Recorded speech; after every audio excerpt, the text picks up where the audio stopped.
Radheshyam.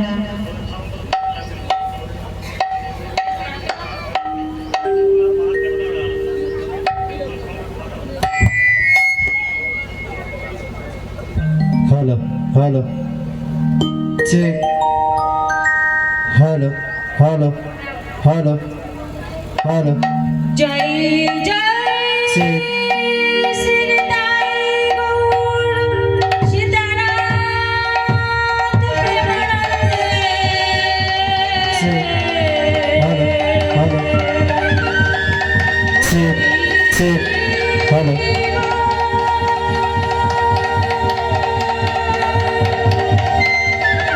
check, check, check. Hello, check, check. Hello,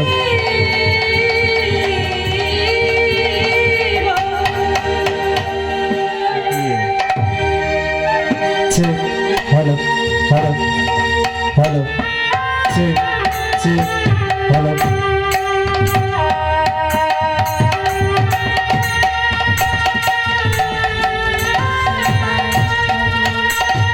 হরে কৃষ্ণ হরে কৃষ্ণ জয় রাধেশ্যাম।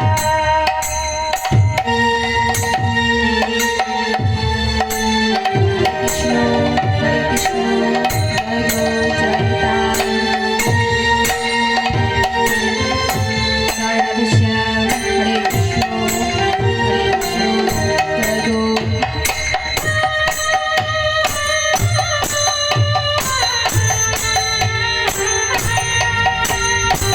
হরে কৃষ্ণ হরে কৃষ্ণ।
জয় নিতাই জয় গৌর। হরে কৃষ্ণ হরে কৃষ্ণ। সাউন্ডটা একটু ঠিক করো, ইকো দাও একটু। হরে কৃষ্ণ জয় গৌর জয় নিতাই জয় রাধেশ্যাম। হরে কৃষ্ণ।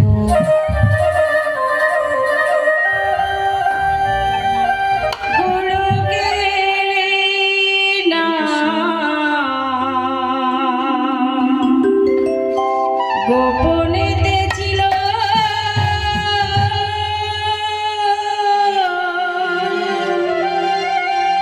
নিতাই করুণায়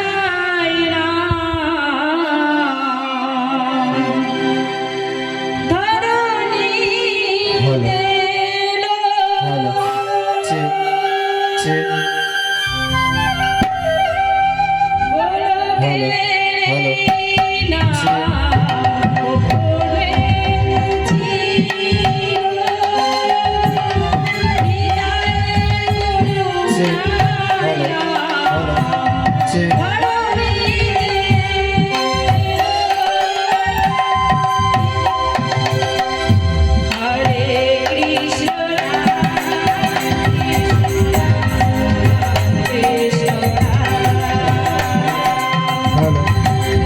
হরে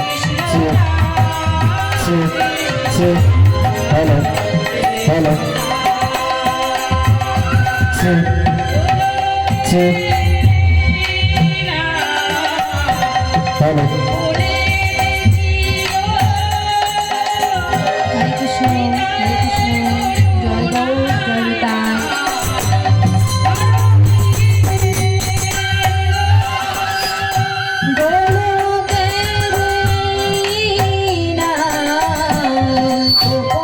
Hare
রাম হরে রাম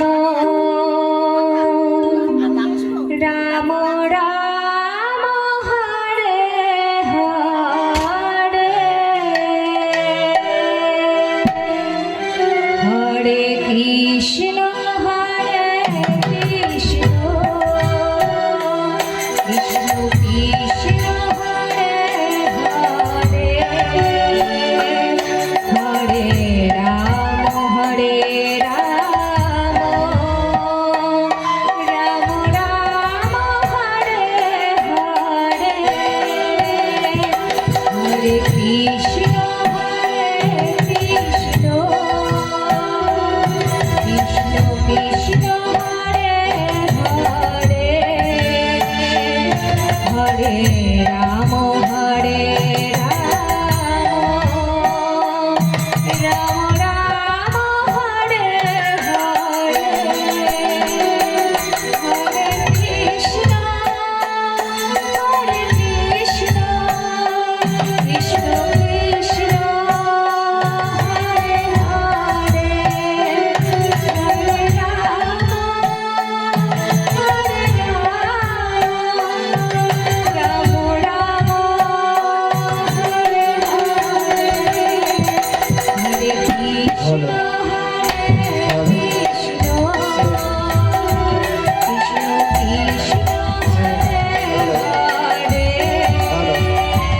হরে রাম হরে রাম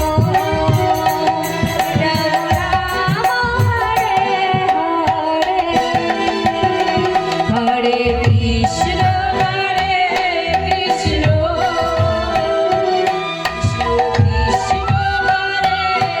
হরে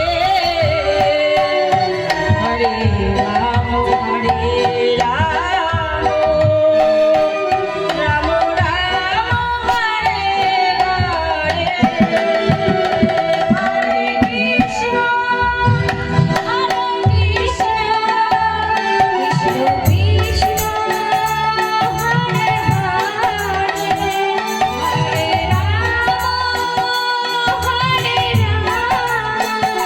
রাম রাম হরে হরে কৃষ্ণ কৃষ্ণ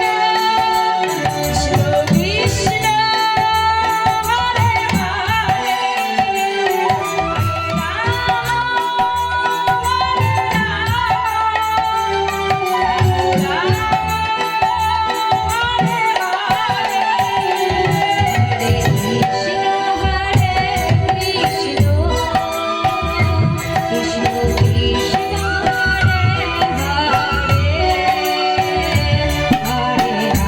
রাম হরে রাম রাম রাম হরে হরে কৃষ্ণ কৃষ্ণ কৃষ্ণ হরে হরে হরে রাম হরে রাম রাম হরে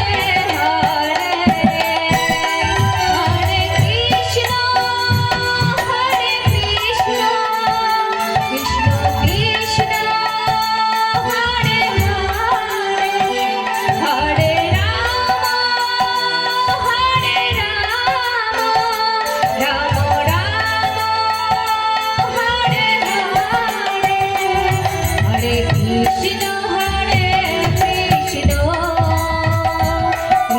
কৃষ্ণ হরে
দীপ্তিম দন্দাতীতং গগনসদৃশং তত্ত্বমস্যাদিলক্ষ্যম একং বৃত্तं বিমলমাচলং সর্বদী সাক্ষীভূতং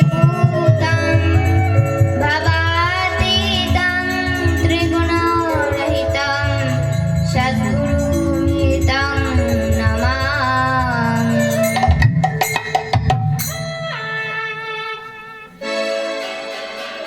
সমাগত গৌর ভক্তমণ্ডলী, ভক্তিমতী মায়েদের চরণে শত কোটি প্রণাম।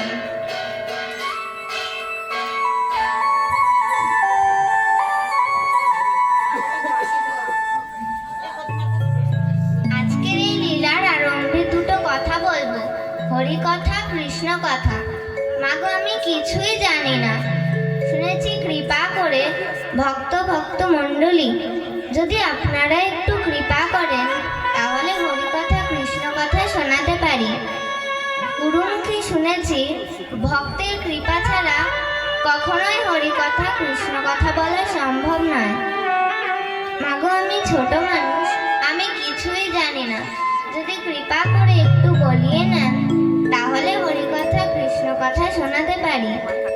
এই কীর্তন আমি শিখেছি আমার গুরুদেব হাজারি শর্মা গুরুদেবের কাছ থেকে পেয়েছি এই লীলামৃত কথা। আমি কীর্তনিয়া শুভশ্রী সরকার।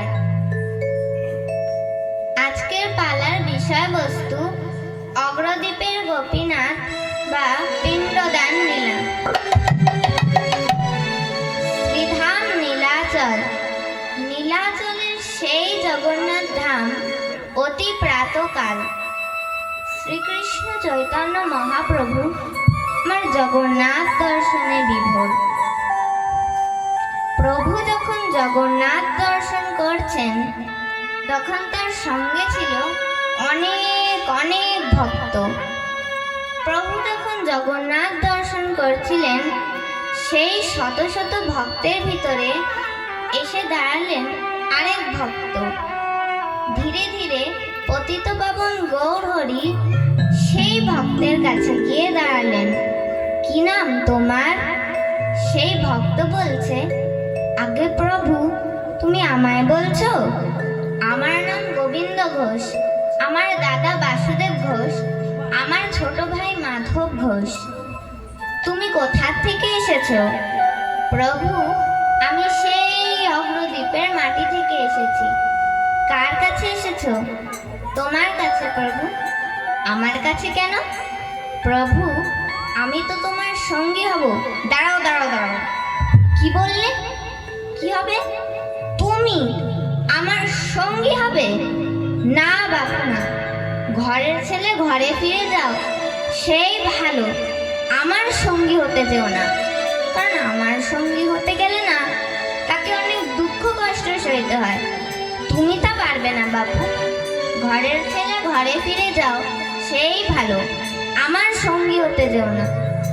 দয়াময়, ও দয়াময়, তোমার সঙ্গী হব এই যথেষ্ট, তাতে আবার দুঃখ কিসের? তুমি এটা ফিরিয়ে দিও না, আমি তোমার সঙ্গী হব। আজকে গোবিন্দ ঘোষকে দেখে মহাপ্রভু সেই পূর্বের লীলার কথা মনে পড়ে গেল।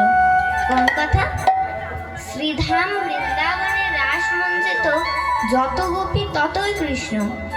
যখন সবাই মনে মনে ভাবছে কৃষ্ণ আমার, কৃষ্ণ আমার, তখন শ্রী গোবিন্দ মনে মনে চিন্তা করলেন আর এখানে থাকা যাবে না।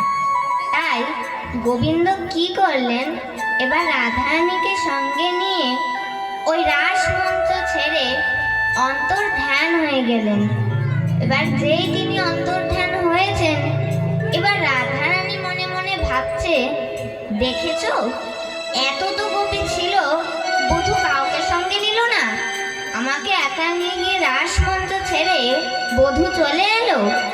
রাধারানীর মনে মনে অহংকার হয়েছিল, গোবিন্দ সেটা বুঝতে পারলেন। তাই গোবিন্দ কি করলেন, এবার একটা গভীর বনের মধ্যে রাধারানীকে একাকী রেখে দিয়ে অন্তর্ধান হয়ে গেলেন। এবার রাধারানী সেই গভীর বনের মধ্যে তার প্রাণ গোবিন্দকে খুঁজে খুঁজে বেড়াচ্ছেন। এ বন ও বন সে বন খুঁজে খুঁজে বেড়াচ্ছেন। কই কৃষ্ণ কোথা কৃষ্ণ দেখা দাও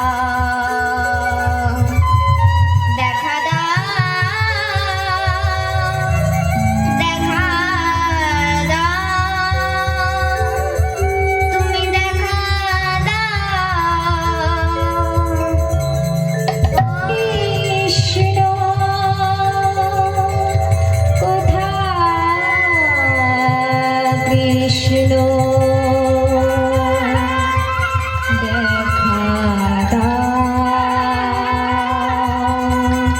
দেখা দাও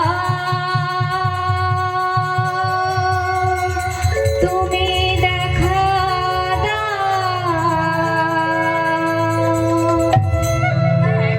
সমস্ত গোপীরাও তার প্রাণনাথ প্রাণ বল্লভকে খুঁজে খুঁজে বেড়াচ্ছেন। এ বন ও বন সে বন খুঁজে খুঁজে বেড়াচ্ছেন। এবার যখন সবাই খুঁজে খুঁজে বেড়াচ্ছে, এবার খুঁজতে খুঁজতে সমস্ত গোপীরা এসে দেখছে যে রাধারানী একটি গভীর বনের মধ্যে একাকী বসে বসে কাঁদছেন। অনেক গোপী তো, তাই সেই অনেক গোপীদের মধ্যে এক গোপী, নাম তার রণতুঙ্গা। সেই রণতুঙ্গা গোপী রাধারানীর কাছে এসে বলছে, রাধে, এই তোর বধূর ভালোবাসা? এমন বধূকে নিয়ে গর্ব করিস তুই? তোর বধূ তোকে ছেড়ে চলে গেল, আর যদি কখনো তোর বধূ তোর কাছে ফিরে না আসে তবে তুই কি করবি? রাধারানী বললেন, কি বললি? এত বড় কথা তোর? আমি বৃষভানুরাজ নন্দিনী, আমি রাধারানী, আমার সম্মুখে দাঁড়িয়ে কথা বলছিস? আমার বধূ আমার কাছে আসবে না? তবে শোন, আমি তোকে অভিশাপ দিলাম, এই গোবিন্দকে কাছে পেয়ে তাকে হারাবার যে কি যন্ত্রণা, সেই যন্ত্রণা একদিন তোকে সইতে হবে। গেল দাপর, এলো কলি। এই কলিকালে সেই রণতুঙ্গা গোপী হলেন গোবিন্দ ঘোষ। তাই আজকে গোবিন্দ ঘোষকে দেখে মহাপ্রভুর সেই পূর্বের লীলার কথা মনে পড়ে গেল। এবার প্রভু মনে মনে চিন্তা করছেন, রাধারানীর দেওয়া অভিশাপ এত মিথ্যা হতে পারে না। তাই প্রভু চিন্তা করলেন, একে আমার সঙ্গী করতেই হবে। গোবিন্দ, ও গোবিন্দ। হ্যাঁ বলো প্রভু, আজ থেকে তুমি আমার সঙ্গী হলে কেমন? হ্যাঁ প্রভু, তুমি যা বলবে আমি তাই করব। ভক্তের পরীক্ষা করছেন ভগবান। গোবিন্দ, আজকের এই তিথিটা কোন তিথি জানো কি? জানি প্রভু, জানি। আজকের এই তিথিটা হলো শুভ বিজয়া দশমী তিথি। ঠিক বলেছ গোবিন্দ, আজকের এই শুভ বিজয়া দশমী তিথিতে আমরা আজই এই নীলাচলের মাটি ছেড়ে তীর্থ ভ্রমণে বেরিয়ে পড়ব। আজই, এখনই, এই মুহূর্তে প্রভু ভক্তগণদের সঙ্গে নিয়ে আমার নীলাচলের মাটি ছেড়ে চলেছেন। আনন্দে নাচো তো জি সঙ্গেতে ভক্ত, আমার গৌর কিশোর রাধে। আনন্দে নাচো তো সঙ্গেতে ভক্ত, গৌর কিশোর রাধে। প্রেমে মাতলি করে হেলা হেলি, নীলাচল মাঝে। প্রেমে মাতলি করে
অগণিত ভক্তগণ মহাপ্রভুর সঙ্গে চলেছেন। প্রভু যেতে যেতে জিজ্ঞাসা করলেন, গোবিন্দ, ও গোবিন্দ, আমরা তো তীর্থ ভ্রমণে চলেছি, তা বলি তোমার মনে কি কোনো বাসনা আছে নাকি? ভগবান যদি কোনো ভক্তকে জিজ্ঞাসা করেন, আচ্ছা তোমার মনে কি কোনো বাসনা আছে, তখন সেই ভক্তের মনের কি অবস্থাটা যে হয়। তখন গোবিন্দ ঘোষ বলছে, দয়াময়, আমার বহুদিনের বাসনা কি বাসনা তোমার মনে বলবো আমি। আমার বড় সাধ মনে, আমি যাব বৃন্দাবনে, মুখে বলবো রাধা নাম। মাগো, আমরা অনেকে বৃন্দাবনে যাওয়ার আশা করি, কিন্তু শুনেছি রাধারানীর কৃপা না হলে বৃন্দাবনে যাওয়া হয় না। ও গোবিন্দ, দাঁড়াও দাঁড়াও দাঁড়াও, তুমি বৃন্দাবনে যাবে বাসনা করেছো? তা বলি তুমি খাবে কি? ভক্ত কথাটা শুনেই হাসছে। হাসছো যে বড়? হাসবো না? প্রভু, এটা কি কোনো কথা হলো? বৃন্দাবনে যাব আর খাওয়ার চিন্তা করি নাকি? তাহলে সঙ্গে করে কিছু নিয়ে যাবে নাকি? না না না প্রভু, সঙ্গে করে কিছু নিতে হয় না। কেন জানো প্রভু, আমি খাবার কথা চিন্তা করি না। কেন জানো? ভিক্ষা করে বেড়াইবো বলি আমার মনের এই বাসনা। ব্রজবাসীর দ্বারে দ্বারে জয় রাধে শ্রী রাধে বলে ভক্তগণ সঙ্গে নিয়ে এবার প্রভু পথ চলতে শুরু করলেন। প্রভু এত দ্রুত চলছেন এবং অগণিত ভক্তগণও মহাপ্রভুর পেছনে পড়েছে। যেতে যেতে প্রভুর জল পিপাসা লেগেছে। প্রভু আর পথ চলতে পারছেন না, আর মনে মনে ভাবছে, হে কৃষ্ণ, আমার এত জল পিপাসা লেগেছে, আমি যে আর পথ চলতে পারছি না। প্রভুর হঠাৎ নজরে পড়ল একজন গোয়ালা বাঘ কাঁধে নিয়ে শিকার মধ্যে বড় বড় ঘোলের ভাণ্ড সাজিয়ে ঘোল বিক্রি করতে চলেছে। এই গোয়ালাকে দেখে প্রভু বললেন, করুণাময়, কৃষ্ণের কত করুণা, আমার জল পিপাসা লেগেছে আর আমার জন্য কৃপা করে ঘোল পাঠিয়ে দিয়েছে। কই গো গোয়ালা, ঘোল নিয়ে যাচ্ছ বুঝি? দাও তো দেখি আমাকে বড় এক ভাণ্ড। ঘোষওয়ালা মনে মনে ভাবে, যাক ভালোই হলো, আজ আমার বেরোতে দেরি হয়েছে, একবারেই বড় ভাণ্ড বিক্রি হয়ে যাবে। গোয়ালা তাড়াতাড়ি করে কাজ থেকে বাঘটা নামিয়ে বড় ঘোলের ভাণ্ডটা প্রভুর হাতে দিয়ে বললেন, প্রভু, এই নাও ধরো, সেবা করো। প্রভু সেই এক ভাণ্ডগোল একাই সেবা করলেন। সেবা করে শূন্য ঘোলের ভাণ্ডটা গোয়ালার হাতে দিয়ে বললেন, গোয়ালা, বড় ভালো খাওয়ালে গো, কৃষ্ণ যেন তোমায় কৃপা করে। গোয়ালা আবার পিছন ফিরে ঘোলের ভাণ্ডটা আবার সাজিয়ে রেখে যেই না পিছন ফিরে তাকিয়েছে, দেখতে প্রভু চলে যাচ্ছে। ও ঠাকুর, ও ঠাকুর, দাঁড়াও। প্রভু আবার দাঁড়িয়ে বলছে, কিছু বলবে? বলবো মানে? আমার ঘোল খেলে ঘোলের দামটা না দিয়ে যাচ্ছ বলো? আমার ঘোলের দামটা দাও। প্রভু অবাক হয়ে বলছে, দাম? কিন্তু গোয়ালা, আমি যে সন্ন্যাসী, আমার কাছে তো কিছু নেই, তো তুমি আগে বলবে তো? হায় হায় হায়, তোমার কাছে কিছু নেই? আমি প্রতিদিন ঘোল বিক্রি করি, তবেই যে আমার সংসার চলে। গোয়ালা অর্থের জন্য কাঁদছে। প্রভু বললেন, ও গোয়ালা, তুমি কেঁদো না।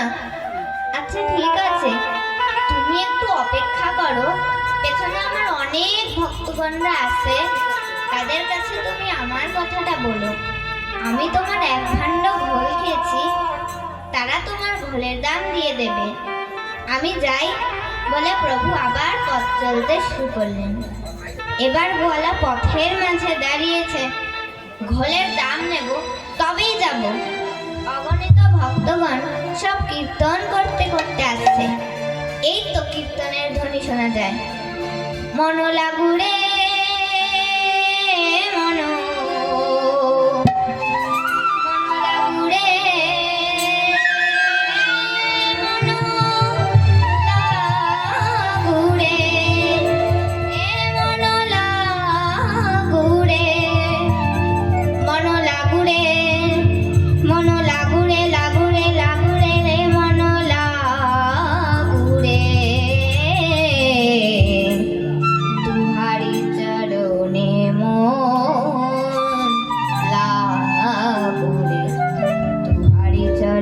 মন লাগুরে হরিচরণে মন লাগুরে। এই দাঁড়াও, এই দাঁড়াও, এই কীর্তন বন্ধ করো, এই কীর্তন বন্ধ করো।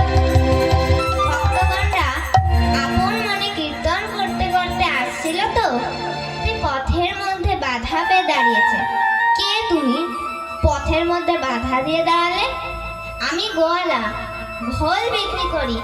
তার নাম তো আমি বলতে পারবো না। তাকে দেখতে কেমন শোনো। তোমাদের সঙ্গের সঙ্গী দেখে মনে হলো বয়স হয়তো বেশি হবে না। কাঁচা সোনা দেখে মনে হয় কাঁচা সোনা। এমন রূপের মানুষ আমি আর দেখি নাই, দেখে মনে হয় কাঁচা সোনা। জগদানন্দ বলছে, ও তাই বলো? আমাদের প্রভুর কথা বলছো? প্রভু কি করেছে? আমার এক ভাণ্ড ঘোল খেয়েছে, দাম চাইলাম, বলল পেছনে অনেক ভক্তগণরা আসছে, তারা তোমার ঘোলের দাম দিয়ে দেবে। এখন আমার ঘোলের দামটা দাও দেখি। এবার ভক্তগণরা গোয়ালার মুখের দিকে চেয়ে বলছে, দেখো গোয়ালা, ঘোল দিয়েছো, দাম চাইছো, সব ঠিক আছে, কিন্তু প্রভু যেমন সন্ন্যাসী, প্রভুর কাছে যেমন কিছুই নেই, তেমনি আমরাও তার সঙ্গের সঙ্গী, আমাদের কাছেও কিছু নেই। হায় হায় হায়, ফাঁকি দিয়ে এক ভাণ্ড ঘোল খেয়ে চলে গেল। ঘোল খায়, দাম নাই, আবার ঘোল খায়। ভক্তগণরা আবার কীর্তন করতে করতে পথ চলতে শুরু করলো। গৌর হরি বল, গৌর হরি বল, হরি হরি বল, গৌর হরি বল, হরি হরি বল, গৌর হরি বল, হরি হরি বল, গৌর হরি বল, গৌর হরি বল, হরি হরি বল, হরি হরি বল, গৌর হরি বল, গৌর হরি বল, হরি হরি বল, হরি হরি বল, গৌর হরি বল।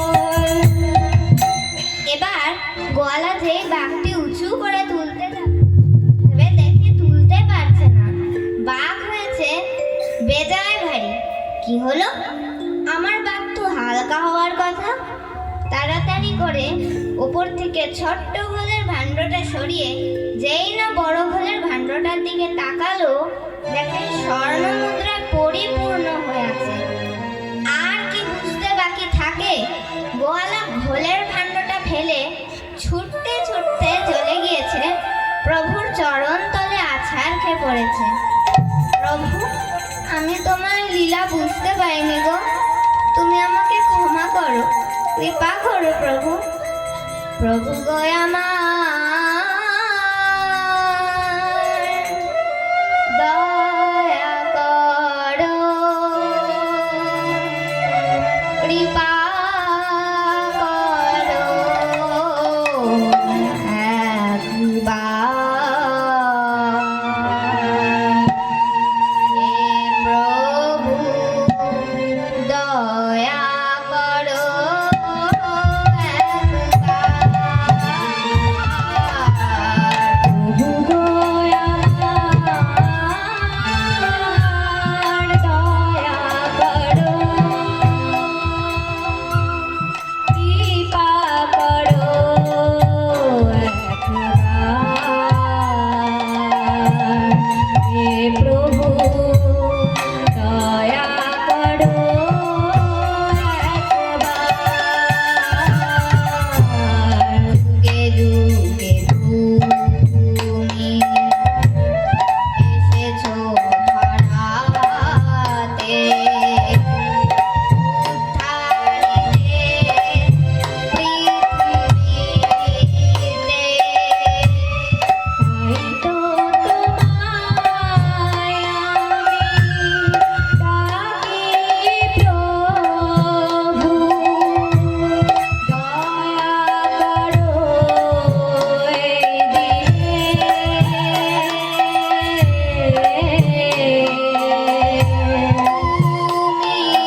এসেছো, ঘোলের দাম দিলে না, আমরা সেই ঘোলের দাম পাবো কোথা থেকে? গোয়ালা কাঁদছে আর বলছে, দিয়েছে গো, দিয়েছে। ঘোলের বিনিময় এক ভাণ্ড স্বর্ণ মুদ্রা দিয়েছে। গোয়ালা, তুমি তো ভাগ্যবান, প্রভুর কৃপায় অর্থ আর পরমার্থ তুমি দুই লাভ করলে। যাও, তুমি এখন ঘরে চলে যাও।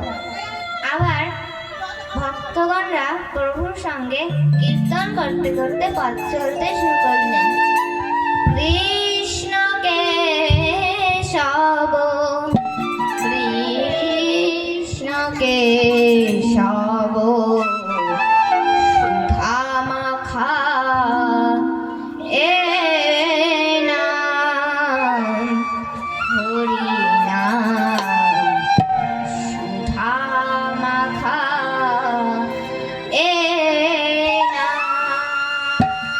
কৃষ্ণ কেশব, কৃষ্ণ কেশব, সুধা মাখা এ নাম, হরি নাম, সুধা মাখা এ নাম। এই নামের সুধা দেবা করে সুধা কৃষ্ণ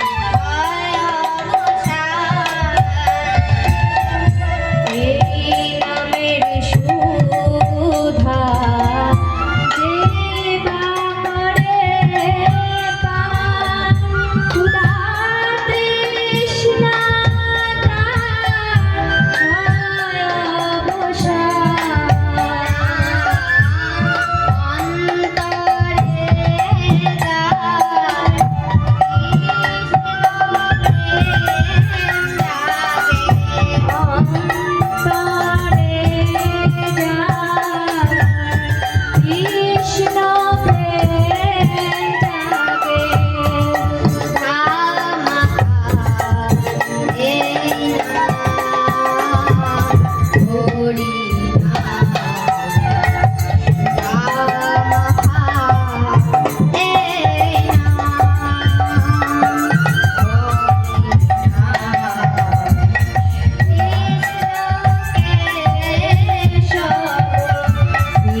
কৃষ্ণ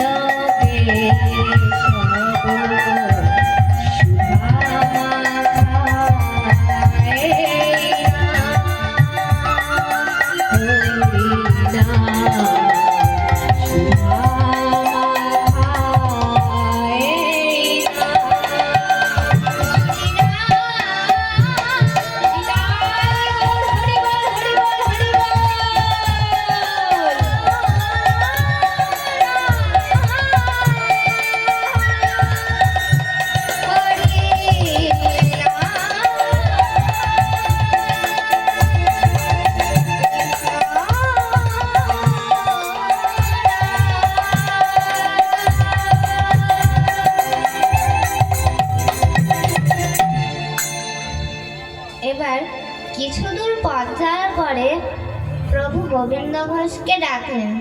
গোবিন্দ, ও গোবিন্দ, বলো প্রভু, এটা কোথায় এলাম গো? প্রভু, তুমি বুঝতে পারছো না? এটা তো পূর্বস্থলী। সে কি, এত তাড়াতাড়ি পূর্বস্থলীতে পৌঁছে গেলাম? তো গোবিন্দ, এখন আর বিলম্ব করো না, সকল ভক্তগণদের সেবার আয়োজন করো। এবার গোবিন্দ ঘোষ মনে মনে ভাবছে, প্রভু তো বলে দিল যে সকল ভক্তগণদের সেবার আয়োজন করো, এত ভক্তগণ কি দিয়ে আয়োজন হবে? গোবিন্দ ঘোষ তো চিন্তায় পড়ে গেছে। প্রভু এসেছে পূর্বস্থলীর মাটিতে, কথাটি কি আর গোপন আছে? গোটা নবদ্বীপে ছড়িয়ে পড়েছে প্রভু এসেছে। ভক্তগণ কানে যারাই শুনেছে তারাই ছুটে আসছে, কেউ খালি হাতে আসছে না। যে যার ঘরে যা আছে তাই নিয়ে ছুটে আসছে প্রভুকে সেবা দেওয়ার জন্যে। চারধারে থেকে এত ভক্তগণ এত সেবার সামগ্রী নিয়ে এসেছে। প্রভুর সঙ্গে যত ভক্তগণ আছে, যদি তারা 20 দিন বসেও সেবা নেয় তবুও ফুরবে না। যাও গোবিন্দ, চিন্তার অবসান হয়েছে তো? যাও, এবার সকল ভক্ত বৈষ্ণবদের সেবার আয়োজন করো। সেবার আয়োজন হলো সকলেই প্রভুর সেবার অন্তে প্রসাদ পেন। এবার প্রসাদ পাওয়ার পরে প্রভু গোবিন্দ ঘোষকে ডাকলেন। গোবিন্দ, ও গোবিন্দ, বলো প্রভু, আমার সেবা করাতে সেবার অন্তে কি লাগে তুমি কি জানো না? প্রভু, আমি সত্যিই জানি না, মুখ শুদ্ধি। তো প্রভু, তোমার কি মুখ শুদ্ধি চাই বলো? তুমি তাও জানো না? হরি তো কি? আচ্ছা ঠিক আছে, তুমি একটু অপেক্ষা করো, আমি যাব আর আসব। এবার গোবিন্দ ঘোষ নিজের গ্রামের দিকে ছুটে চলেছে। যেখান থেকে প্রভু সেবা নিয়েছেন সেখান থেকে তার গ্রামের পথ অনেক দূরে। গোবিন্দ ঘোষ ছুটতে ছুটতে এসে হাঁপিয়ে পড়েছে। আরে বাপরে, আজই তো যেতে আসতে 6 ক্রোশ পথ। কাল জানি না আবার কোথায় পাবো না, জানি না কাল আবার কোথায় গিয়ে বলবে গোবিন্দ মুখ শুদ্ধি দাও, তখন কোথায় পাবো? তার চাইতে এক কাজ করি, একটা হরিতকি আমার বহির পাশে বেঁধে রাখি, আর অন্য একটি হরিতকি আজ আমি প্রভুকে দেব। কারণ বড় এক ভাণ্ডগল যে সেবা নিতে পারে, তার কাছে সামান্য 2টি হরিতকি কিছুই না। তাই একটা হরিতকি নিজের বহির পাশে বেঁধেছে, আর অন্য একটি হরিতকি নিয়ে ছুটতে ছুটতে আসছে। প্রভু, এই নাও ধরো। প্রভু অন্তর্যামী, সব কিছু জানা সত্ত্বেও প্রভু আজ কিছুই বললেন না, হরিতকিটি হাত পেতে নিয়ে নিলেন। প্রভু কিছু সময় বিশ্রাম নিয়ে ভক্তগণদের সঙ্গে নিয়ে আবার ভ্রমণে চলল। পথ চলিতে আর বলিতে তোমরা গাও গাও কৃষ্ণ নাম, হরি নাম, কৃষ্ণ নাম। পথ চলিতে আর বলিতে তোমরা গাও গাও কৃষ্ণ নাম, হরি নাম, কৃষ্ণ নাম। নিঃশ্বাসে চির বিশ্বাসে,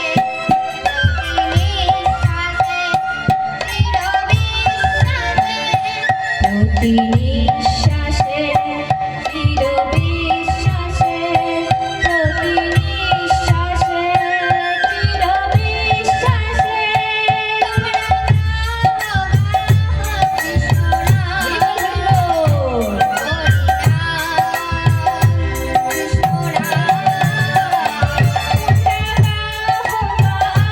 কৃষ্ণ নাম।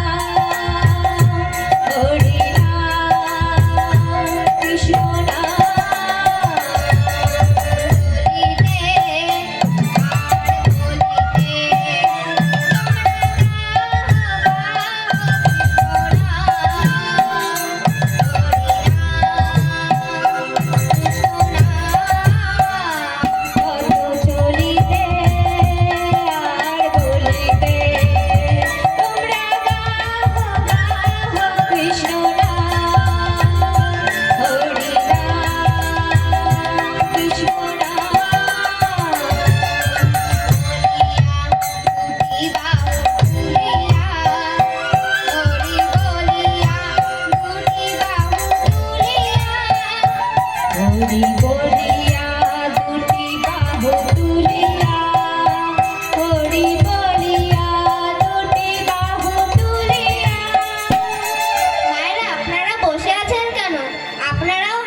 গোবিন্দ, ও গোবিন্দ, বলো প্রভু, এটা কোথায় এলাম গো? প্রভু, এটা অগ্রদ্বীপ। আজ আমরা এখানেই বিশ্রাম নেব। তুমি সকল ভক্ত বৈষ্ণবের সেবার আয়োজন করো। সেবার আয়োজন হলো, সকলেই প্রভু সেবার অন্তে প্রসাদ পেলেন। এবার প্রসাদ পাওয়ার পরে প্রভু গোবিন্দ ঘোষের কাছে গিয়ে বলছেন, কই দাও। কি দেব প্রভু? মুখ শুদ্ধি দাও গোবিন্দ। কাল তো নিজের কাছ থেকে হরিতকি সঞ্চয় করে রেখেছিল, আর আজ যখন গোবিন্দ ঘোষ প্রভুর সামনে দাঁড়িয়েছে, তখন প্রভু বলছেন, কি হলো গোবিন্দ, দাও হরিতকি। এবার গোবিন্দ ঘোষ মনে মনে ভাবে, প্রভু তো বলেই দিল, আর কাল মুখ শুদ্ধিটা চেয়েছিল, আর আজও মুখ শুদ্ধি চাইবে। দাঁড়াও দাঁড়াও প্রভু, দিচ্ছি। এই আগামীকাল যে হরিতকিটি সঞ্চয় করে রেখেছিল, সেটি আনন্দ করে হাতে নিয়ে বলছে, প্রভু এই নাও ধরো। তখন প্রভু বললেন, ও গোবিন্দ, দাঁড়াও দাঁড়াও দাঁড়াও।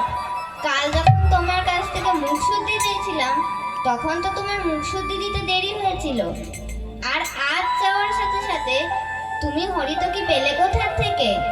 তখন গোবিন্দ ঘোষ বলছে, প্রভু আমি তো জানি তুমি গতকাল হরিতকি চেয়েছিলে, তাই আজও চাইবে। তাই তো বুদ্ধি করে একটি হরিতকি আমার কাছে সঞ্চয় করে রেখেছিলাম। বলো প্রভু, ভালো করিনি? হ্যাঁ গোবিন্দ, তুমি খুব ভালো করেছো। এতদিন তুমি আমার সঙ্গী হয়ে আমার কাছ থেকে এই শিক্ষা লাভ করেছো। তুমি কি জানো না, সন্ন্যাসীর ধর্ম নহে সঞ্চয় বাসনা। সন্ন্যাসীর ধর্ম নহে সঞ্চয় বাসনা। সন্ন্যাসীর ধর্ম নহে সঞ্চয় বাসনা। সন্ন্যাসীর ধর্ম নহে সঞ্চয় বাসনা।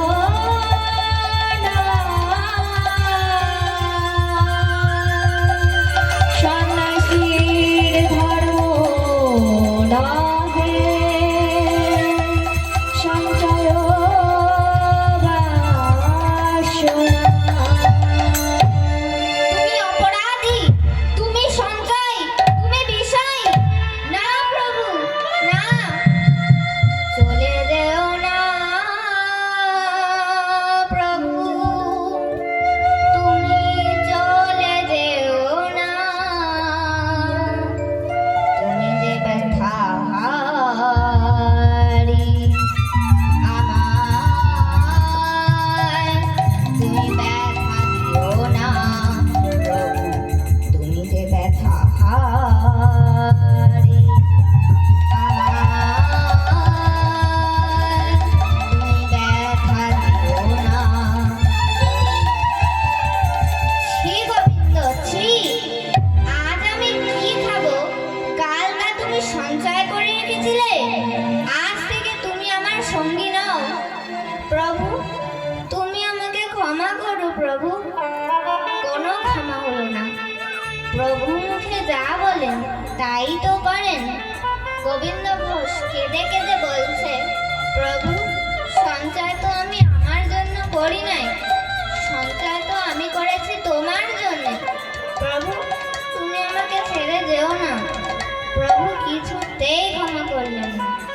তখন গোবিন্দ ঘোষ বলছে, প্রভু তুমি যদি আমাকে সত্যিই ছেড়ে চলে যাও, তাহলে আমি যদি তোমাকে মন প্রাণ দিয়ে সত্যিই ভালোবেসে থাকি, তাহলে এক পক্ষ কালের মধ্যে আবার আমার কাছে ফিরে আসতেই হবে। আমি শুনেছি তুমি নাকি দয়াল শিরোমণি। আমি শুনেছি তুমি নাকি দয়াল শিরোমণি।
গোবিন্দ ঘোষকে ছেড়ে চলে গেল। গোবিন্দ ঘোষ ধুলায় লুটিয়ে কাঁদতে শুরু করলো। প্রভু, তুমি নাকি ভক্তাধীন, তুমি নাকি অন্তর্যামী, অন্তরের কথাটা একবারও বুঝতে চাইলে না। অগ্রদ্বীপেই গোবিন্দ ঘোষের ঘর, তাই অগ্রদ্বীপের গ্রামবাসী সকলে মিলে গোবিন্দ ঘোষকে ধরাধরি করে তুলে নিয়ে তাকে ঘরে পৌঁছে দিল। কিন্তু তার যে আর ঘর ভালো লাগছে না, প্রভুকে ছেড়ে আর থাকতে পারছে না। একটা একটা করে দিন চলে যাচ্ছে, প্রভুকে ছেড়ে বেঁচে থাকা সম্ভব নয়। তাই গোবিন্দ ঘোষ এবার মনস্থির করলো যে এই গঙ্গায় গোবিন্দ ঘোষ প্রাণ বিসর্জন দেবে। তাই গোবিন্দ ঘোষ গৌর গৌর বলে এক পা দুপা করে গঙ্গার জলে নামতে লাগলো প্রাণ বিসর্জন দেওয়ার জন্য। ভক্ত মরতে পারে, প্রভু তো সবই জানতেন যে কি হবে। তাই প্রভু যখন মালদার রামকেলিতে ছিলেন, একটি কষ্টি পাথর গঙ্গার জলে ভাসিয়ে দিয়েছিলেন। দেখেছিলেন জগদানন্দ।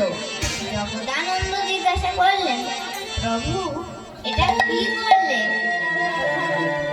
প্রভু বলছে, যা কিছু দেখেছো সব নিজের গোপনেই রাখো, ঠিক সময় এলে জানতে পারবে। সেই কষ্টি পাথর এবার ভাসতে ভাসতে আসে। পাথর কি জলে ভাসে? প্রভুর কৃপা হলে সবই সম্ভব। সেই কষ্টি পাথর ভাসতে ভাসতে এসে প্রথমে গোবিন্দ ঘোষের গাত্র স্পর্শ করলেন। আর যেই না গাত্র স্পর্শ করেছে, গোবিন্দ ঘোষ পাথরটিকে দূর দূর করে দূরে সরিয়ে দিল। সে ভাবলো, যেহেতু পাশেই শ্মশান, তাই সেই শ্মশানের মরা পোড়া কাঠ তার গায়ে এসে লেগেছে। এবার সেই কষ্টি পাথরটি আবার ভাসতে ভাসতে আসছে, এসে গোবিন্দ ঘোষের কণ্ঠস্থল স্পর্শ করেছে। এবার যেই না কণ্ঠস্থল স্পর্শ করেছে, এবার পাথরটিকে যেই না দূরে সরিয়ে দিতে গেল, দেখে একটা দৈববাণী হচ্ছে এই কষ্টি পাথরটি থেকে, গোবিন্দ, ও গোবিন্দ, তুমি মরো না, আমাকে সযত্নে ঘরে নিয়ে যাও। গোবিন্দ ঘোষের আর ডুবে মরা হলো না। কষ্টি পাথরটি নিয়ে গিয়ে গোবিন্দ ঘোষ ঘরে ফিরে ঘরের এক কোণে পাথরটি রেখে দিয়ে আবার ঘরে শুয়ে শুয়ে কাঁদছে। আমরা তো জানি 15 দিনে এক পক্ষ কাল হয়, 15 দিন পূর্তে আর একদিন বাকি। হঠাৎ খোল করতালের ধ্বনি শুনতে পেল।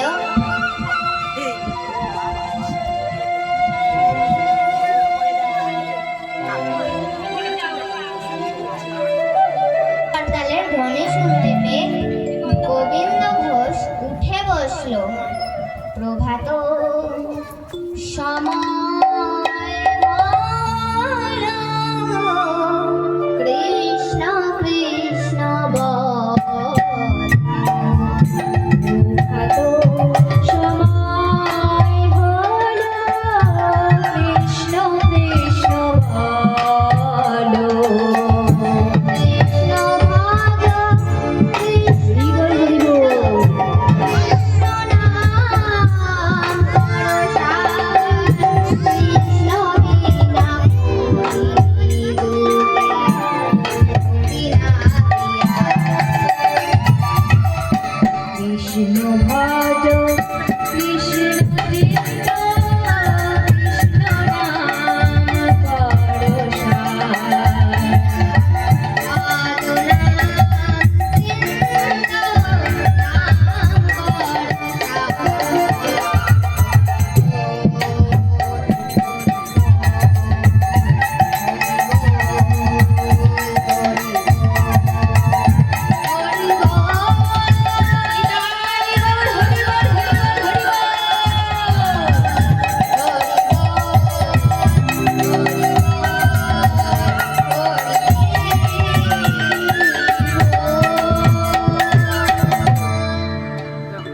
গোবিন্দ ঘোষ বলেছিল, প্রভু, তুমি যদি সত্যিই আমাকে ছেড়ে চলে যাও, তাহলে এক পক্ষ কালের মধ্যে কিন্তু আবার আমার কাছে ফিরে আসতেই হবে। আজ 15 দিন। হঠাৎ প্রভুর কণ্ঠস্বর, গোবিন্দ। কে কে আমায় ডাকলো? আমি প্রভু। প্রভু, তুমি এসেছো? এসেছো তো আমায়? তুমি এসেছো? শান্ত হও প্রভু। তুমি আমাকে কথা দাও, আমাকে ছেড়ে আর কোনোদিন কোথাও যাবে না। আচ্ছা ঠিক আছে, আমি তোমাকে কথা দিলাম, আমি তোমাকে ছেড়ে আর কোনোদিন কোথাও যাব না। হলো তো? গোবিন্দ, বলো প্রভু, কিছু পেয়েছো? তুমি কিসের কথা বলছো প্রভু? আমার আগমন বার্তা। দাঁড়াও দাঁড়াও প্রভু, মনে পড়েছে। সেই ঘরের কোণ থেকে সেই কোষ্ঠী পাথরটি এনে বলছে, প্রভু এই কোষ্ঠী পাথরটার কথা বলছো? হ্যাঁ গোবিন্দ, এই কোষ্ঠী পাথরটার কথাই তো বলছি। প্রভু, এই পাথরটি দিয়ে কি হবে গো? এই পাথরটি দিয়ে একটি গোপীনাথের বিগ্রহ তৈরি হবে। এমন সময় একটি ভাস্কর গোবিন্দ ঘোষের ঘরের দুয়ারে এসে বলছে, গোবিন্দ বাবা, ও গোবিন্দ বাবা, তোমার ঘরে নাকি বিগ্রহ তৈরি হবে? কেন? তোমায় কে বললো? কেন? তোমার ছেলেই তো আমাকে সেই কথা বললো। দূর দূর, আমি তো এখনো বিবাহই করিনি, তো আমার ছেলে কোথা দিয়ে আসবে? তখন প্রভু বলছে, অত কথায় কি কাজ আর আছে? ও যা করতে এসেছে ওকে তা করতে দাও। প্রভু বললেন, ওহে ভাস্কর, তুমি একটি গোপীনাথের বিগ্রহ তৈরি করো দেখি। ভাস্কর একটি সুন্দর গোপীনাথের বিগ্রহ তৈরি করলেন। সেই বিগ্রহটিকে প্রভু গোবিন্দ ঘোষের ঘরে প্রতিষ্ঠা করে বললেন, গোবিন্দ, আজ থেকে তুমি এই গোপীনাথকে মন প্রাণ দিয়ে ভালোবেসে গোপীনাথের সেবা করো, কেমন? আরেকটি কথা, তোমার একা তো সংসারে আর মন বসবে না, তাই ভালো লাগবে না। তাই আমি তোমাকে অনুমতি দিলাম, তুমি বিবাহ করো, সংসার করো, আর আজ থেকে আমাকে ভুলে যাও আর এই গোপীনাথের চরণে মন দাও। না প্রভু, তোমাকে ভুলতে পারবো না, তোমাকে ছেড়ে থাকতে পারবো না প্রভু। গোবিন্দ ঘোষ প্রভুকে জোর করে বক্ষের মধ্যে জড়িয়ে ধরেছে, কিছুতেই ছাড়বে না। গোবিন্দ ঘোষ প্রভুকে একটি মন্দিরের মধ্যে রেখে দিয়ে যেই না পিছনে ফিরে তাকিয়েছে, দেখছে প্রভু বাইরে দাঁড়িয়ে পিছনে ফিরে আছে। এ কি প্রভু, তুমি বাইরে এলে কেমন করে? আমি তো তোমাকে মন্দিরের ভিতরে রেখেছিলাম। দেখে ঘরে ঘোড়া, বাইরে ঘোড়া দাঁড়িয়ে আছে। দেখে ঘরে ঘোড়া, বাইরে ঘোড়া, আমি কি দেখিলাম, কি দেখিলাম। ঘরে গোড়া, বাইরে গোড়া, আমি কি দেখিলাম, কি দেখিলাম। ঘরে ঘোড়া, বাইরে ঘোড়া, আমি কি দেখিলাম, কি দেখিলাম। ঘরে গোড়া, বাইরে গোড়া, আমি কি দেখিলাম, কি দেখিলাম। দেখে ঘরে ঘোড়া, বাইরে ঘোড়া, হরি বল, হরি বল। ঘোড়া, বাইরে ঘোড়া, দেখি দেখিলাম, দেখি দেখিলাম। ঘরে গোড়া, বাইরে গোড়া। আমাদের আর গোপীনাথে অবেদ জানি,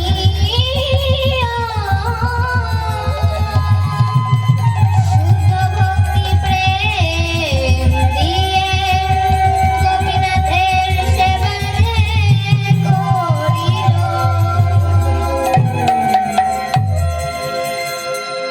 এবার প্রভু গোবিন্দ ঘোষের কাছ থেকে বিদায় নিয়ে ভক্তগণদের সঙ্গে নিয়ে আবার ভ্রমণে চলল। এদিকে গোবিন্দ ঘোষ গোপীনাথের সেবা কীর্তন করে।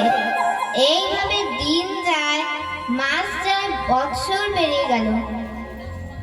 গোবিন্দ ঘোষ একটি সুপাত্রী দেখে বিবাহ করলেন। স্ত্রীর নাম মাধবী। মাধবী সংসারে এসে দেখছে এই গোপীনাথ আর এই ভিক্ষার ঝুলি রান্নার জন্য একটি ছোট্ট মাটির হাঁড়ি এই মাত্র সম্বল। গোবিন্দ ঘোষ ভিক্ষার ঝুলি নিয়ে গোপীনাথের সেবার জন্য ভিক্ষা করতে গেল। ভিক্ষা করে ঘরে ফিরে এসে মাধবীকে ডাকছে, মাধবী, ও মাধবী, কোথায় গেলে গো? এই নাও ধরো, এই গোপীনাথের সেবার যা কিছু এনেছি সব রন্ধনাদি করো, আমি গঙ্গা স্নান করে আসি। গোবিন্দ ঘোষ গঙ্গা স্নান করে এসে ঘরে ফিরে মাধবীকে ডাকছে, মাধবী, ও মাধবী, তোমার রন্ধন হয়েছে তো? রন্ধন তো হয়েছে, কিন্তু সেবা দেবে কিসে? ভক্ত কথাটা শুনেই হাসছে। হাসছো যে? হাসবো না, আবার এর জন্য এত ভাবো না, দাঁড়াও দাঁড়াও। তখন গোবিন্দ ঘোষের ছিল মাটির ঘর।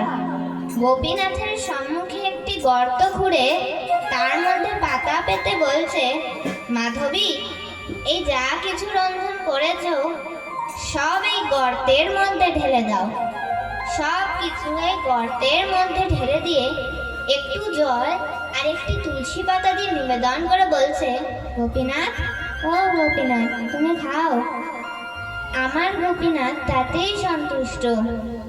ভক্ত ভক্তি ভরে দিয়েছে। গৌর হরি যে ভক্তের ভক্তির ডরে যুগ যুগ ধরে বাধা পড়ে এসেছে। এইভাবে দিন যায়, মাস যায়, বছর পেরিয়ে গেল। নিজের স্ত্রীকে বড়ই ভালোবাসে। বলি, নিজের স্ত্রীকে কেউই না ভালোবাসে।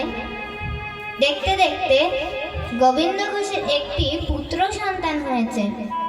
তখন মাধবী বলছে, স্বামী, আমাদের তো পুত্র সন্তান হয়েছে, এর নাম কি রাখবে? তখন গোবিন্দ ঘোষ বলছে, মাধবী, ছেলের নাম রেখে দাও গোপীনাথ। এই আমাদের পুত্র গোপীনাথ আর ওই মন্দিরের বিগ্রহ গোপীনাথ। এবার যে দুই গোপীনাথের সেবার ভার পড়েছে, পুত্র কোলে পেয়ে এখন আর বিগ্রহ গোপীনাথকে সেবা দিতে ভালো লাগে না। সকলে ইহ জগতের মায়ায় বিগ্রহ গোপীনাথের সেবার ব্যাঘাত ঘটেই চলেছে। ভগবান মনে মনে ভাবছে, একটা একটা করে মায়ের বন্ধন যে কাটিয়ে দিতে হবে, কারণ স্ত্রী পুত্র পেয়ে যে আমাকে ভুলতে বসেছে। দিন যায়, মাস যায়, বছর পেরিয়ে গেল। মাত্র 3 দিনের জ্বরে স্ত্রী মাধবী মারা গেল। গোপীনাথ, গোপীনাথ, তুমি কি করলে? তুমি আমার স্ত্রীকে কেড়ে নিলে। গোপীনাথ, আমার স্ত্রীকে কেড়ে নিয়েছো আমার একমাত্র সম্বল, আমার এই পুত্র গোপীনাথকে তুমি কেড়ে নিও না। নিজের হাতে স্ত্রী মাধবীকে সৎকার করে গঙ্গা স্নান করে ঘরে ফিরে এসে পুত্র গোপীনাথকে বুকের মধ্যে জড়িয়ে ধরেছে। বিগ্রহ গোপীনাথের সম্মুখে এসে কাঁদছে আর বলছে, গোপীনাথ, আঘাত আমায় যতই দাও না কেন, সহিবার শক্তিটুকু দাও হে প্রভু। জানো মা, এ সংসারে আমার বলতে কিছুই নেই। ভালো যদি বাঁচতে হয়, শুধুমাত্র প্রাণ গোবিন্দকে ভালোবাসো। তিনিই ভালো রাখার মালিক, তাকে ভুললে চলবে না। এ কি হলো? গোবিন্দ ঘোষের ওপর দুই গোপীনাথের সেবার ভার পড়েছে। একদিকে বিগ্রহ গোপীনাথ আর একদিকে পুত্র গোপীনাথ। সেবার ব্যাঘাত ঘটেই চলেছে। প্রথমে গোবিন্দ ঘোষ সেবা দিত 4 বার, তারপরে হলো 3 বার। এখন সেবা 2 বার দেয়, তাও সময় মতো হয় না। যেটা দেবে বিগ্রহ গোপীনাথকে, সেটা দিচ্ছে পুত্র গোপীনাথকে। সেবার ব্যাঘাত ঘটেই চলেছে। এবার ভগবান মনে মনে ভাবছেন, এই একটা মায়ার বন্ধন, ওটাকেও কাটিয়ে দিতে হবে। কিন্তু গোবিন্দ ঘোষের তো প্রতিদিনের একটাই কামনা, হে গোপীনাথ, তুমি যেন আমার এই পুত্র গোপীনাথকে কেড়ে নিও না। দেখতে দেখতে পুত্র গোপীনাথের বয়স হয়েছে 5 বছর। একটা 5 বছরের ছেলে, সে কিন্তু তার মাকে বুঝতে পারে। যখন সে খেলতে যায়, সঙ্গী সাথীদের সঙ্গে নিয়ে তখন সে দেখে যে খেলার শেষে সকলের মা এসে তাদের সন্তানকে কোলে তুলে নিয়ে ঘরে চলে যায়। কই, আমার মা তো আমাকে কোলে তুলে নিতে আসে না, আমার মাকে তো আমি দেখতে পাচ্ছি না। ছুটতে ছুটতে পুত্র গোপীনাথ বাড়ি ফিরে পিতার গলাটি জড়িয়ে ধরে বলে, বাবা গো, ও বাবা, ওদের সকলের তো মা আছে, তবে আমার মা কোথায়? বলো না বাবা, আমার মা কোথায়? স্নেহের হাত বুলিয়ে বলে, শোনো গোপীনাথ, তুই আমার কাছে আর জিজ্ঞাসা করিস না। যদি জানতেই হয় যে তোর মা কোথায়, তাহলে ওই মন্দিরের বিগ্রহ গোপীনাথকে গিয়ে জিজ্ঞাসা কর তোর মা কোথায়। ও তোর মায়ের কথা সব বলে দিতে পারবে। তাহলে ওই মন্দিরের বিগ্রহ গোপীনাথ বলে দিতে পারবে যে আমার মা কোথায়। তাই গোবিন্দ ঘোষ যখন গঙ্গা স্নানে গেল, পুত্র গোপীনাথ বিগ্রহ গোপীনাথের পাদপদ্ম জড়িয়ে ধরে কাঁদছে আর বলছে, বলে দাও হে গোপীনাথ, বলো কোথায় আমার মা, বলে দাও হে গোপীনাথ, বলো কোথায় আমার মা। ডাকি আমি মামা বলে, মাঝে আমার নয়না খুলে ডাকি আমি মামা বলে, মাঝে আমার নয়না খুলে হারিয়ে গেছে হে বলে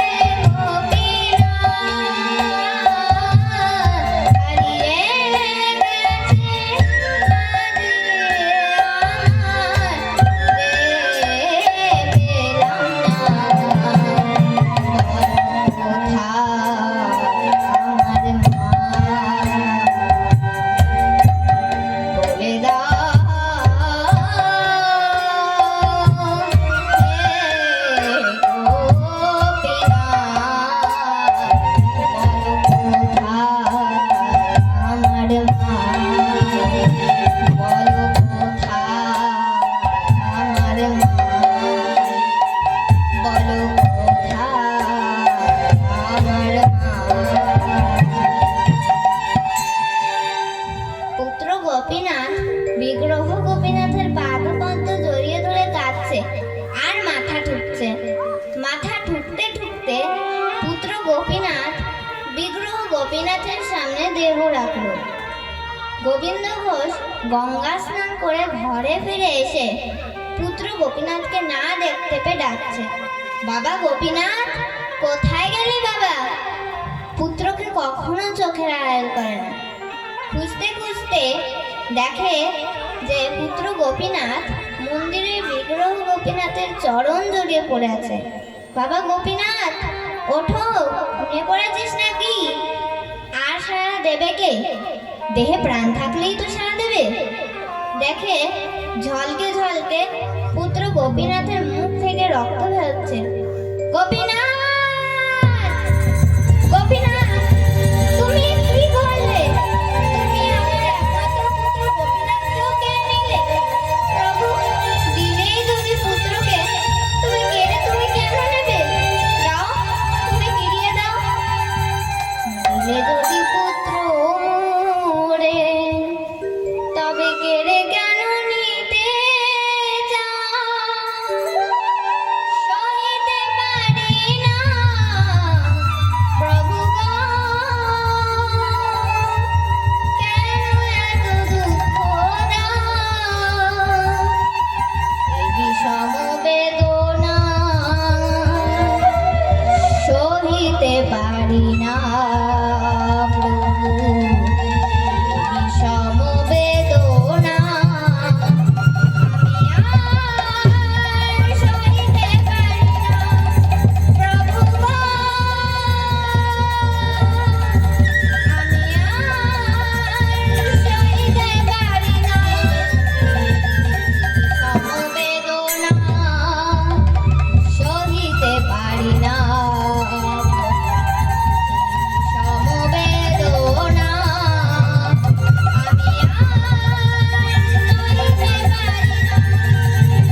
বিগ্রহকে কোলে নিয়ে গঙ্গার ধারে মাটি খুঁজে মাটি চাপা দিয়ে গঙ্গা স্নান করে ঘরে ফিরে এসে বিগ্রহ গোপীনাথের সম্মুখে দাঁড়িয়েছে।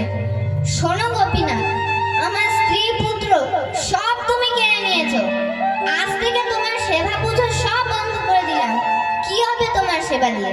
তুমি আমার কি করেছো? হ্যাঁ, একদিন চলে গেল, গোপীনাথের সেবা দিল না। 2 দিন চলে গেল, গোপীনাথের সেবা দিল না।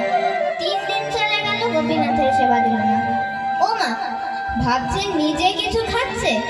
না না না, নিজেও কিছু খাচ্ছে না এবং বিগ্রহ গোপীনাথকেও কিছু সেবা দিচ্ছে না। শুধুই মুখে একটাই কথা, গোপীনাথ, ও গোপীনাথ। ভক্তের করুণ ডাকে গোপীনাথ আর থাকতে পারলেন না। বাবা, কে কে আমায় বাবা বলে ডাকলো? আমি গোপীনাথ। বাবা, 3 দিন হয়ে গেল তুমি আমাকে কিছু সেবা দিলে না। তুমি আমাকে খেতে দাও। জানো, এই সংসারে যদি দুটো কারোর সন্তান থাকে, সেই সন্তানের মধ্যে যদি একটি সন্তান মারা যায় আর অন্য একটি সন্তানকে কি কেউ না খাইয়ে রেখে দেয়? বাবা, তোমার একটা সন্তান মরেছে তো কি হয়েছে? তোমার একটা ছেলে তো আছে। তোমার নিজের ঔরসজাত সন্তানটাকে তুমি নিজের বলে ভাবতে পারছো, আর আমাকে নিজের বলে ভাবতে পারছো না। আমি বিগ্রহ বলে? ও বাবা, বাবা তুমি আমাকে খেতে দাও। এবারে গোবিন্দ ঘোষ বলছে, গোপীনাথ, তুমি যে আমাকে বাবা বলে ডাকছো, বাবা বলে ডাকলে তার যে অনেক করণীয় কর্তব্য থাকে। তুমি কি জানো পুত্রের পিতার প্রতি তার কত কর্তব্য থাকে? এখন থেকে তো বাবা বলে ডাকছো। বাবা বলে ডাকলে তুমি কি আমার শ্রাদ্ধ ক্রিয়া করবে? শোনো গোপীনাথ, এই পার্থিব জগতে প্রতিটা পিতা মাতা পুত্র সন্তানের আশা করে কিসের জন্য জানো? শুধুই কি বংশের বৃদ্ধির জন্য? না গোপীনাথ, না। প্রতিটা পিতা মাতা তার পুত্র সন্তানের প্রতি আশা করে যাতে তার পিতা মাতা তার পুত্র ঔরসজাত সন্তান সেই শেষের দিনে যাতে পিতা মাতার মুখে একটু জল ঢেলে দেয়। তার পিতা মাতা মারা গেলে তার সমস্ত ক্রিয়াগুলি করে দেয়। করবে তুমি? উত্তর দাও, করবে তুমি? আমি মারা গেলে তুমি আমার শ্রাদ্ধ ক্রিয়া করবে? বলো। আমি জানি তুমি করবে না, তুমি করতে পারো না। করব, করব বাবা, করব। তুমি মরে গেলে আমি তোমার সমস্ত ক্রিয়া করে দেব। কি বললে? কি বললে তুমি? আমি মারা গেলে তুমি আমার শ্রাদ্ধ ক্রিয়া করবে? হ্যাঁ বাবা, তুমি মরে গেলে আমি তোমার শ্রাদ্ধ ক্রিয়া করব। আমি মারা গেলে তুমি আমার অসহজ ক্রিয়া পালন করবে?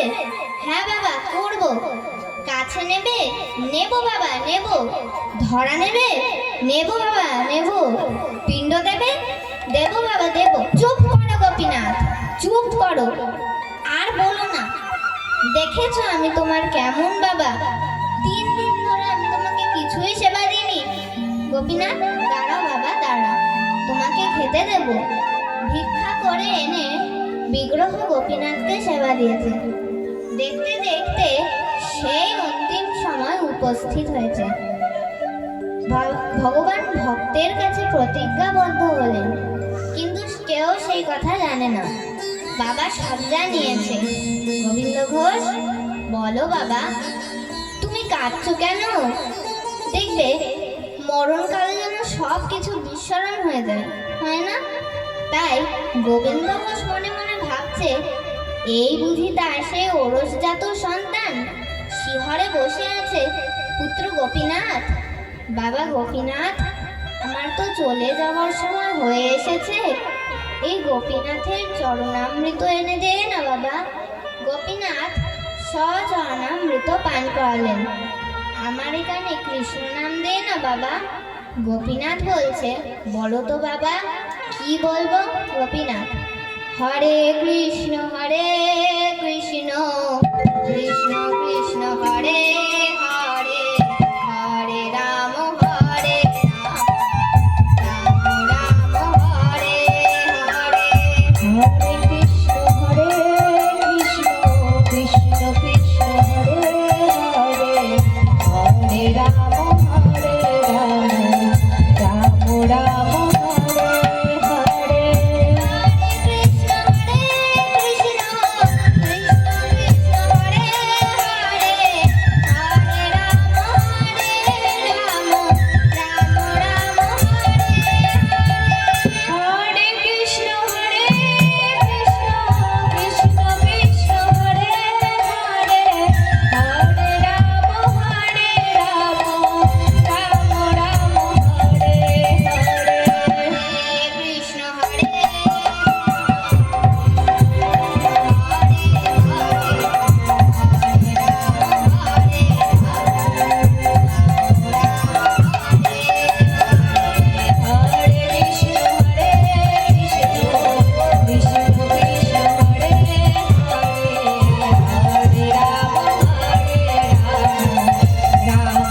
কৃষ্ণ হরে কৃষ্ণ কৃষ্ণ কৃষ্ণ হরে হরে হরে রাম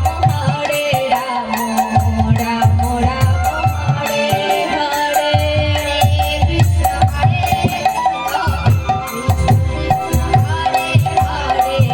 হরে রাম রাম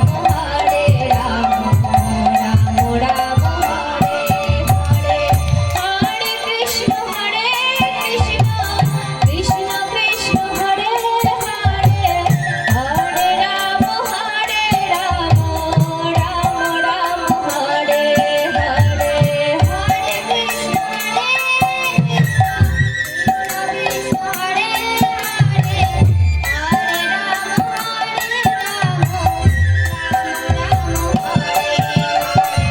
হরে কৃষ্ণ হরে কৃষ্ণ কৃষ্ণ কৃষ্ণ হরে হরে হরে রাম রাম হরে হরে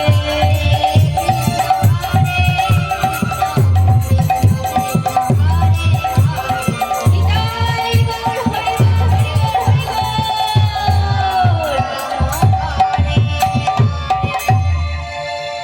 গোবিন্দ ঘোষ কৃষ্ণ নাম বলতে বলতে মারা গেল। বাবা, তুমি চলে গেলে আমি কার কাছে থাকবো বাবা? গোপীনাথ একটি ছোট্ট বালকের বেশ ধরে সমগ্র অগ্রদ্বীপের বাসীদেরকে জানিয়ে দিল, শোনো তোমরা সকলে, আমার বাবা মারা গেছে, তাই আমার বাবার অতিষ্ঠ ক্রিয়াগুলি তোমরা করে দাও। কেউ কেউ ভাবছে গোবিন্দ ঘোষের ঔরসজাত সন্তান সে তো কবেই মারা গেছে, এই আবার কোন সন্তান এলো?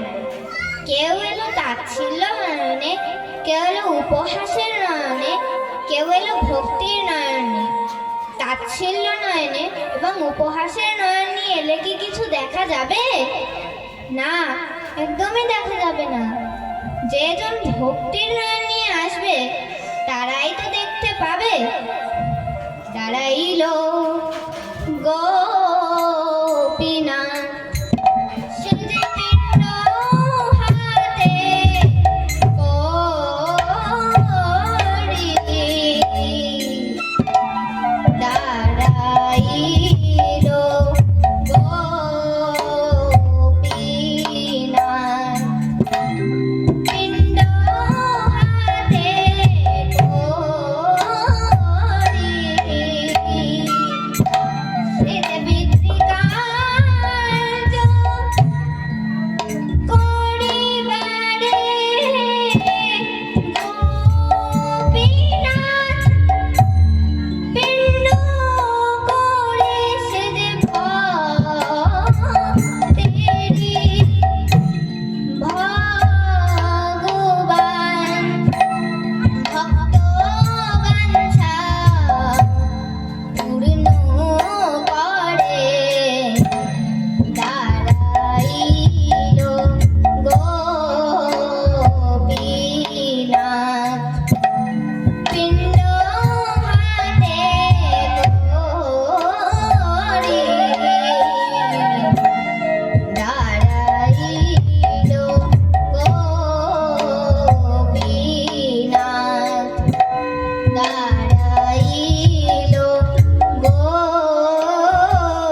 সারা জীবন সংসারের জন্য ভেবে গেলাম।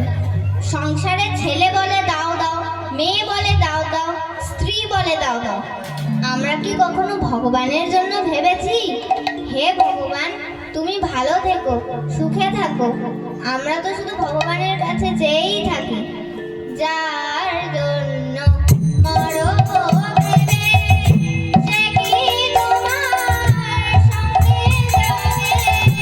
যার জন্য মরো ভেবে, সে কি তোমার সঙ্গে যাবে? সেই প্রেয়সী দিবে ধরা হবে বলে, সেই প্রেয়সী দিবে ছড়া হবে বলে। ভেবে দেখ মন কেউ কারো নয়, মিছে মণ্ডলে। ভেবে দেখ কারো নয়, মিছে ভ্রমণ্ডলে। দিন দুই দিনের জন্য হবে কথা বলে সবাই মানে। দিন দুই দিনের জন্য ভাবে, কথা বলে সবাই মানে। আমাদের অর্থ আছে বলেই আমাদের কর্তা ভাবে। যদি অর্থ না থাকে তাহলে পরে কর্তা ভাববে না। এই দুই দিনের জন্য আমরা ভবে এসেছি, ভাববে একজন। সে কে? করুণাময় শ্রীকৃষ্ণ। সে তোমাকে কখনো একা ফেলে দেবে না। সময় হলে সে ঠিক একদিন তোমাকে নিয়ে নেবে। তাহলে মাগো, আমরা শুধু সংসার সংসার করে গেলাম না গো। হরিনাম যদি মুখে থাকে তাহলে ভগবান কোনোদিনও একা ফেলে দেবে না। আমাদের সঙ্গে যাবে শুধু এই হরিনাম। সময় থাকতে থাকতে হরিনাম করতে হয়, সময় থাকলেও হরিনাম করি না। দিন দুই দিনের জন্য হবে কথা বলে সবাই মানে।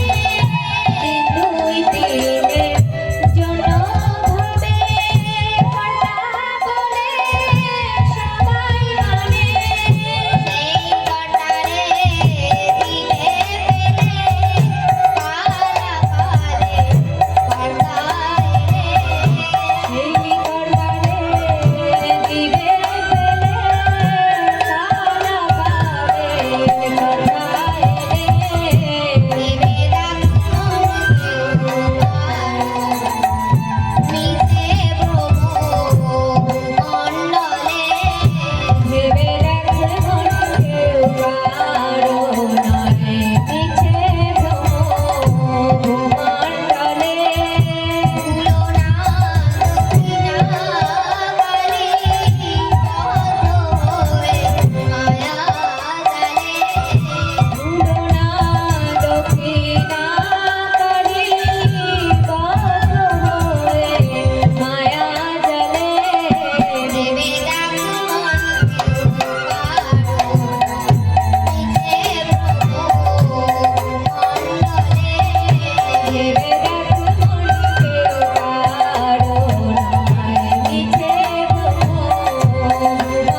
বছর ভগবান আজও পিণ্ডদান করে চলেছেন।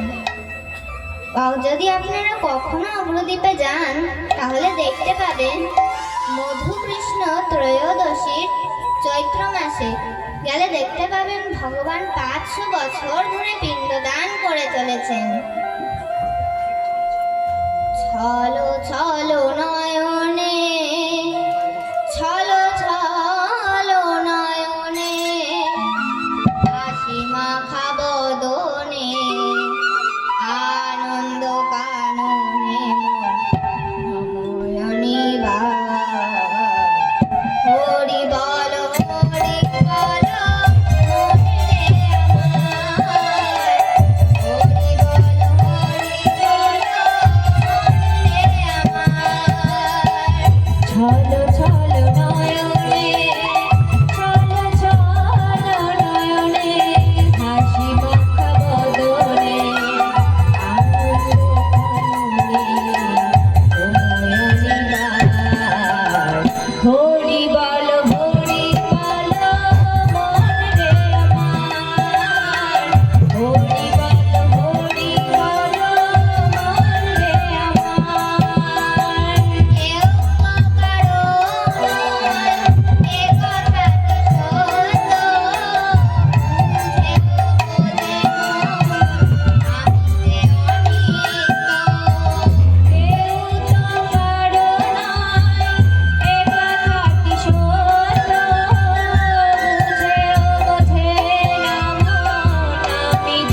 चरणों में प्रीति किया करो, राधे राधे जपा करो, राधे राधे जपा करो, कृष्ण नाम रस पिया करो, राधे राधे जपा करो, कृष्ण नाम रस पिया करो, राधे राधे जपा करो, कृष्ण नाम रस पिया करो, राधे राधे जपा करो, कृष्ण नाम रस पिया करो, राधे राधे जपा करो, कृष्ण नाम रस पिया करो, राधे राधे जपा करो,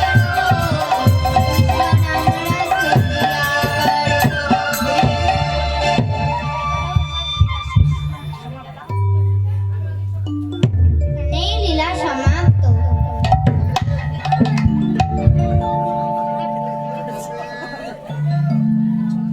যদি কোনো ভুল ত্রুটি হয়ে থাকে তাহলে ক্ষমা করে দিন।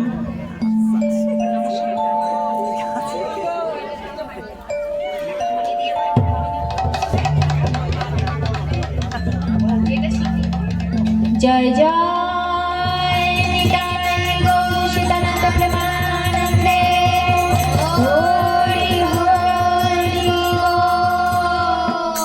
बोल। राधा रानी की जय, राधा रानी की जय, राधा रानी की जय।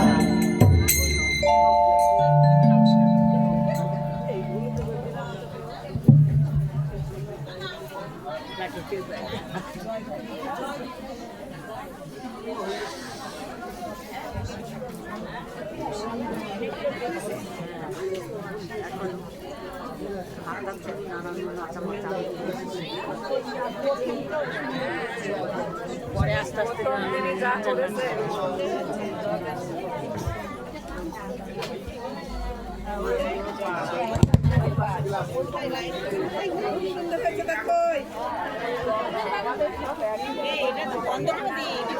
আরে